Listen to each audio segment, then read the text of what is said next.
Mobile phone বিক্রি বা হস্তান্তরের আগে অবশ্যই নিবন্ধন বাতিল বা ডি-রেজিস্ট্রেশন করতে হবে বলে জানিয়েছে বাংলাদেশ টেলিযোগাযোগ নিয়ন্ত্রণ কমিশন বিটিআরসি।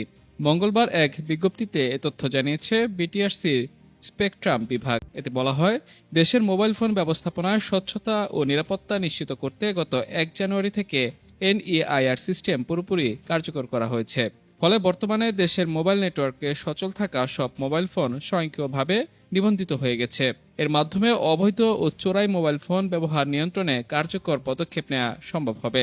বিজ্ঞপ্তিতে আরও বলা হয়, নিজের নামে নিবন্ধিত মোবাইল ফোনের সিম পরিবর্তনের ক্ষেত্রেও অথবা ফোনটি অন্য কারো কাছে হস্তান্তর কিংবা বিক্রির আগে অবশ্যই সংশ্লিষ্ট হ্যান্ডসেটটি জাতীয় পরিচয়পত্র থেকে নিবন্ধন বাতিল করতে হবে।